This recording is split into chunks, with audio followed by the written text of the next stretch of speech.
ನಮಸ್ಕಾರ ವೀಕ್ಷಕರೇ. ಈ ದಿನ ವಿಜಯಪುರದಲ್ಲಿರುವ ಸದ್ಗುರು ರುಕ್ಮಾಂಗದ ಸಮಾಧಿಗೆ ಭೇಟಿ ನೀಡೋಣ ಬನ್ನಿ. ಈ ಸಮಾಧಿಗೆ ಹೋಗಬೇಕಾದರೆ ಸಿಂದಗಿ ಮಾರ್ಗವಾಗಿ ಹೋಗಬೇಕು. ಅಲ್ಲಿಂದ ಬಲಕ್ಕೆ ತಿರುಗಿದರೆ ಶಿವಗಿರಿಗೆ ಹೋಗುವ ಮಾರ್ಗ. ತದನಂತರ ಶಿವಗಿರಿಗೆ ಹೋಗುವ ಮುಂಚೆಯೇ ಈ ರುಕ್ಮಾಂಗದ ಸಮಾಧಿಯು ಕಂಡುಬರುತ್ತದೆ. ಇದು ತುಂಬಾ ಸುಂದರವಾದಂತಹ ಮತ್ತು ಐತಿಹಾಸಿಕ ವಿಷಯಗಳನ್ನು ಒಳಗೊಂಡಂತಹ ಸಮಾಧಿ ಇದಾಗಿದೆ.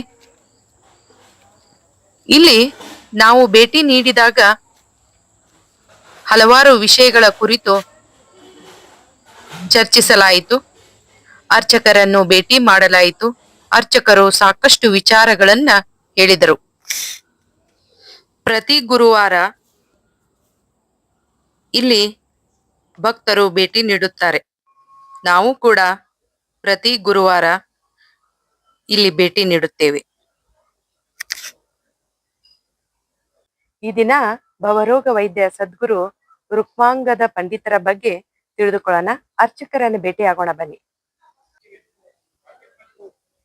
ಆನಂದಮಾನಂದಕರ ಪ್ರಸನ್ನಂ ಜ್ಞಾನ ಸ್ವರೂಪಂ ನಿಜಬೋಧ ರೂಪಂ ಯೋಗೀಂದ್ರ ಮೇಡ್ಯಂ ಭವರೋಗ ವೈದ್ಯಂ ಶ್ರೀಮದ್ ಗುರು ನಿತ್ಯ ಅಹಂ ನಮಾಮಿ. ಇಲ್ಲಿ ನಾವು ಅಚ್ಚು ಜೋಶಿ ಅಂತ ಹೇಳಿ ಅರ್ಚಕರು, ಸುಮಾರು 3ನೇ ತಲೆ ನಾವು ಇಲ್ಲಿ ಅರ್ಚಕರಂತ ಮಾಡ್ತಿದ್ದೇವೆ. ಇದು ಭವರೋಗ ವೈದ್ಯರು. 15ನೇ ಶತಮಾನದಾಗ ಇವರು ಜೀವನ ಸಮಾಧಿ ಆದ್ರು. ಆದಿಲ್ ಶಾ ಕಾಲದಾಗ ರಾಜ ವೈದ್ಯರು ಅಂತ ಹೇಳಿ ಇವರು ಇಲ್ಲಿ ಇದ್ರು. ಇಲ್ಲಿ ಅಂತಂದ್ರೆ ಯಾವುದೇ ಒಂದು ಜಡ್ಡ ಕಡಿಮೆ ಆಗ್ತದೆ. ಪ್ರತಿ ಒಂದು ಯಾವುದೇ ಇದು ಶಾರೀರಿಕ ಆಗಲಿ ಮಾನಸಿಕ ಆಗಲಿ ಯಾವುದೇ ಒಂದು ಜಡ್ಡ ಇಲ್ಲಿ ಪರಿಹಾರ ಆಗ್ತದೆ. ಮತ್ತು ಇವರು 5 ಮಂದಿ ಸಮಕಾಲೀನರು: ಯಾಗಿ, ತ್ಯಾಗಿ, ಭೋಗಿ, ರೋಗಿ, ಜೋಗಿ. ಅದ್ರಾಗ ರೋಗಿ ಅಂತಂದ್ರ ಇದು ವಿಜಾಪುರ ರುಕ್ಮಾಂಗದ ಮಹಾರಾಜರು. ಆದಿಲ್ ಶಾ ಕಾಲದಾಗ ಇವರು ಎಷ್ಟೋ ವರ್ಷ ರಾಜ್ಯವೈದ್ಯರು ಅಂತಿದ್ರು. ಮುಂದೆ ಆ ದರಬಾರ್ ಬಿಟ್ಟು ಇಲ್ಲಿ ಬಂದ್ರು. ಇಲ್ಲಿ ಬಂದು ಎಷ್ಟೋ ವರ್ಷ ಇಲ್ಲಿ ತಪಸ್ಸೆ ಮಾಡಿದ್ರು.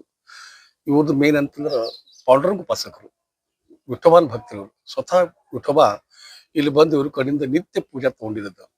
ಅವಾಗ ರುಕ್ಮಿಣಿ ಒಂದು ಪ್ರಶ್ನೆ ಕೇಳ್ತಾರೆ, ಮಧ್ಯದ ಪಂಢರಪುರದಲ್ಲಿ ಇರಂಗಿಲ್ಲ, ಎಲ್ಲಿ ಇರ್ತೀರಿ? ಅವಾಗ ವಿಠೋಬ ಹಿಡಿದ ವಿಜಯಪುರ ಒಳಗ ನನ್ನ ಪರಮ ಭಕ್ತಿದಾನ, ಆ ಭಕ್ತನ ಪೂಜಾ ತೊಳಿಕ್ ನಾವು ಹೋಗಿರ್ತೀನಿ. ಅವ ರುಕ್ಮಿಣಿ ಕೇಳ್ತ, ಅಂತ ಮಹಾನ್ ಭಕ್ತರು ಯಾರಿದಾರ, ದೊಡ್ಡ ದೊಡ್ಡ ಸಂತ ಇರ್ಲಿಕ್ಕಾಗಿ ಅಲ್ಲಿ ಹೋಗ್ತೀರಿ, ಏನ್ ವಿಶಿಷ್ಟ ಅದ? ಅವ್ರಿಗೆ ಕರೆಸ್ರಿ, ನಾನು ನೋಡ್ಬೇಕು ಅವ್ರಿಗೆ ಅಂತ ಹಠ ಹಿಡಿತಾಳೆ. ಇವ್ರು ಹಠವಾದಿ ಬಹಳ. ಈ ಸ್ಥಳ ಬಿಟ್ಟು ಇಲ್ಲಿ ಹೋಗಿಲ್ಲ ಅವರು. ಅವಾಗ ಸಾಕ್ಷಾತ್ ವಿಠೋಬಾಗ ಒಂದು ಜಲರೋಗ ಆಗ್ತದ. ಆ ಜಲರೋಗ ಹೊಂಕಳಗಳಿಂದ ಹನಿ ಹನಿ ಹನಿ ಹನಿ ನೀರು ಸೋರ್ಲಿಕ್ಕೆ ಚಾಲು ಆಗ್ತದೆ. ಎಷ್ಟೋ ಪೀತಾಂಬರಿ ತೊಯ್ತವ.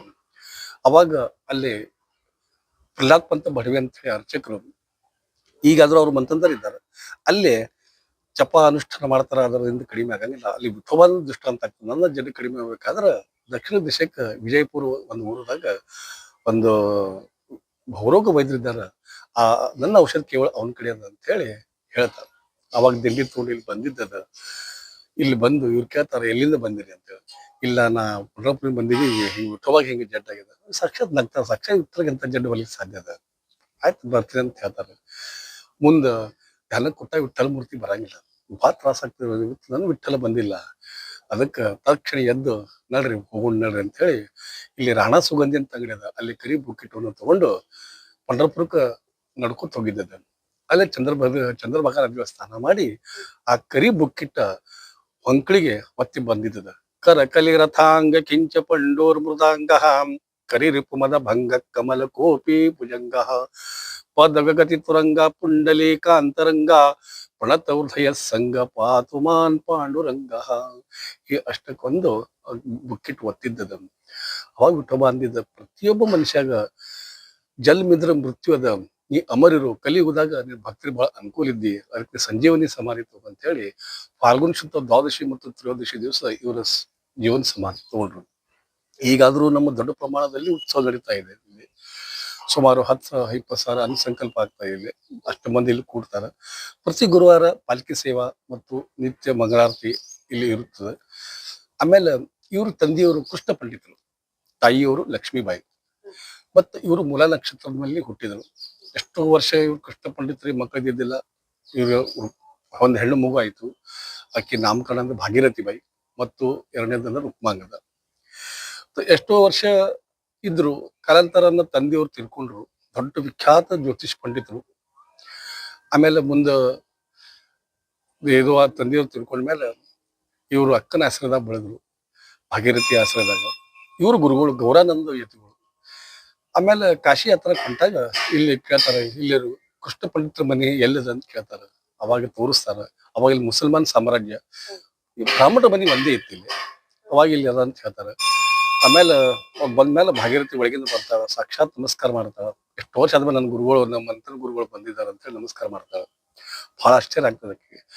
ಇಲ್ಲ ಮತ್ತ ನನಗೆ ಒಂದೇ ಚಿಂತೆ ಅದ, ಏನವ ನನ್ನ ತಮ್ಮಂದ್ ಹೆಂಗ, ಅವ ಅಂಕರ ಹಸಿವಾದ್ರ ಮನಿ ಬರ್ತಾನೆ, ಅದು ಯಾವತ್ತೂ ಆಟ ಒಳಗೆ ಕಾಲ ಕಳಿತಾನೆ, ಒಂದು ಉಪದೇಶ ಮಾಡ್ರಿ ಅಂತ ಹೇಳಿ ಹೇಳ್ತಾರೆ. ಅವಾಗ ಎಲ್ಲಿದ್ದಾನೆ ಕರ್ಕೊಂಡು ಬಾ ಅಂತ ಹೇಳಿ ಇವ್ರನ್ನ ಅಲ್ಲಿ ವಿಜಯಪುರದಲ್ಲಿ ಶಾಪೇಟಿ ಅಂತ ಸ್ಥಳ, ಅಲ್ಲಿ ಗಟಾರದಾಗ ಆಡ್ಕೊತ ಕೂತಿರ್ತಾರೆ ಇವರು. ಹಂಗೆ ಮನೆಯಲ್ಲಿ ಕರ್ಕೊಂಡು ಬಂದು, ಇಲ್ಲ ಗುರುಗಳು ಬಂದಾರ ನಡಿ ಅಂತ ಹೇಳಿ ಕರ್ಕೊಂಡು ಬರ್ತಾರೆ. ನಮಸ್ಕಾರ ಮಾಡಂತ ಹೇಳ್ತಾರೆ. ಅಯ್ಯೋ ಅರಿವಿಲ್ಲ ಹೊಲಸಾಗಿತ್ತು, ಒಂದೇ ಇದರಿಂದ ನಮಸ್ಕಾರ ಮಾಡ್ತಾರೆ. ನಮಸ್ಕಾರ ಮಾಡೋಣ. ಆಮೇಲೆ ಉಪದೇಶ ಆತು, ಒಂದೇ ಸಿದ್ಧ ಅವ್ನು ಇದು ಮಾಡ್ತಾರೆ. ಅವಾಗ ಹೇಳ್ತಾರೆ, ನಿನ್ ತಮ್ಮ ಸಾಧಾರಣ ಅಲ್ಲ, ಹುಚ್ಚಿಲ್ಲ, ಹುಚ್ಚದ ಬಿಡಿಸ್ತಾನ, ಇವ ದೊಡ್ಡ ಪಂಡಿತ ಆಗ್ತಾನ ಅಂತ ಹೇಳ್ತಾರೆ. ಏನು ಚಿಂತೆ ಮಾಡಬೇಡ ಅಂತ ಹೇಳ್ತಾರೆ. ಅವಾಗ ಇಲ್ಲೇ ಇದು ಇದು ಮಾಡ್ತಾರೆ, ಕಾಶಿ ಹತ್ರಕ್ಕೆ ಹೋಗ್ತಾರೆ. ಈ ಕಡೆ ಅವರು ಎಷ್ಟೋ ವರ್ಷದಿಂದ ತೇಜ್ ಪುಂಜ ಆಗ್ತಾರೆ. ಎಷ್ಟೋ ಮಂದಿ ಬಂದು ನಮಸ್ಕಾರ ಮಾಡ್ಲಿಕ್ಕೆ ಇದು ಮಾಡ್ತಾರೆ, ಅಷ್ಟು ತೇಜ್ ಪುಂಜ ಆಗ್ತಾರೆ. ಈ ವಿಜಯಪುರದಾಗ ಎಷ್ಟೋ ಮಂದಿ ರುಕ್ಮಗನ ಹಿಂಗ ಆದ, ಇಷ್ಟ ಹೆಂಗ್ ಚೇಂಜ್ ಆದ, ಇಷ್ಟ ಹೆಂಗ್ ವಿದ್ವಾನ್ ಆದ ಅಂತ ಮಂದಿ ಇದು ಮಾಡ್ತಾರೆ. ಅವಾಗ ಅದಿಲ್ ದರ್ಬಾರ್ದಾಗ ಇವ್ರು ರಾಜವೈದ್ಯ ಅಂತ ಹೋಗ್ತಾರೆ. ಅವಾಗ ದರ್ಬಾರ್ ಬಿಟ್ಟು ಇಲ್ಲಿ ಅವ್ರು ಬಂದಿದ್ದದ ಫಾಲ್ಗುಣ ಶುದ್ಧ ದ್ವಾದಶಿ ದಿವಸ ಇವ್ರ ಜೀವನ ಸಮಾಧಿ ತಗೊಂಡಿದ್ದದ. ಹಿಂಗ ನಮ್ಮ ರುಕ್ಮಿಣಿ ಪಂಡಿತರದ್ದು ಒಂದು ಸಣ್ಣ ಇತಿಹಾಸ.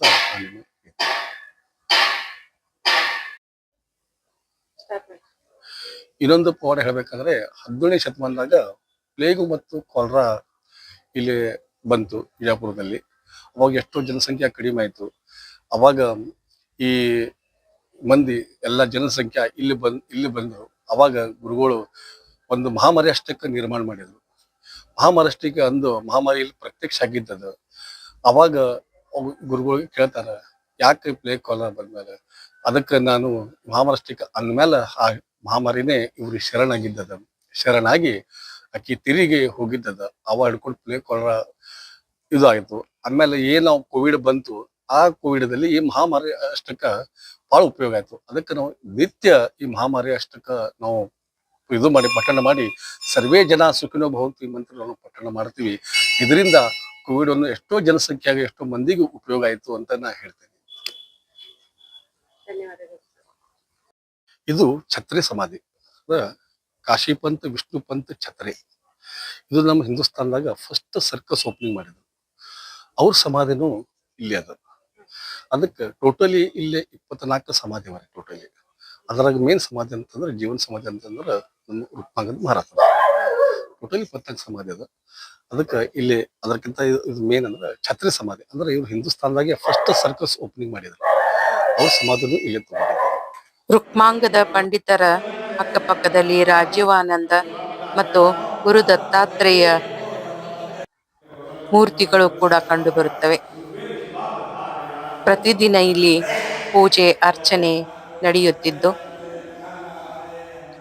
ಅದರ ಜೊತೆಗೆ ಗುರುವಾರ ವಿಶೇಷವಾದಂತಹ ಭಜನೆಯ ಕಾರ್ಯಕ್ರಮವು ಕೂಡ ಹಮ್ಮಿಕೊಂಡಿರುತ್ತಾರೆ.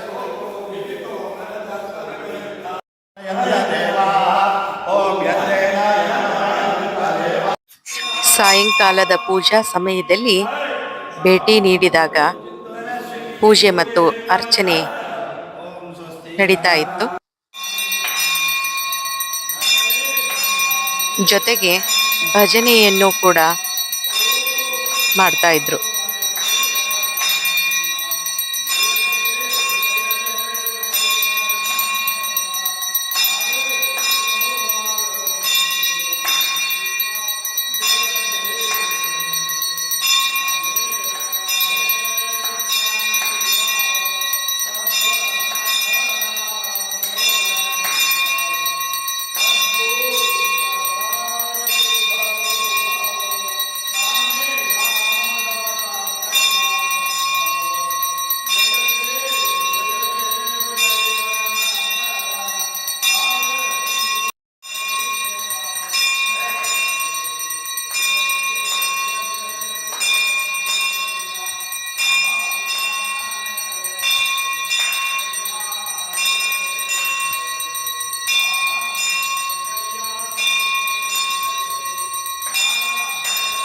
ರುಕ್ಮಾಂಗದ ಪಂಡಿತರ ಎದುರಿನಲ್ಲಿಯೇ ಮತ್ತೆರಡು ದೇವಾಲಯಗಳನ್ನು ಕಾಣುತ್ತೇವೆ. ಒಂದು ಹನುಮಂತ ದೇವರ ದೇವಾಲಯ, ಇನ್ನೊಂದು ವಿಠ್ಠಲ ದೇವರ ದೇವಾಲಯವನ್ನು ಕಾಣುತ್ತೇವೆ. ವೀಕ್ಷಕರೇ, ನಮಗೂ ಮತ್ತು ನಿಮಗೂ ರುಕ್ಮಾಂಗದ ಪಂಡಿತರ ದರ್ಶನವಾಯಿತು. ಎಲ್ಲ ವೀಕ್ಷಕರಿಗೂ ಧನ್ಯವಾದಗಳು.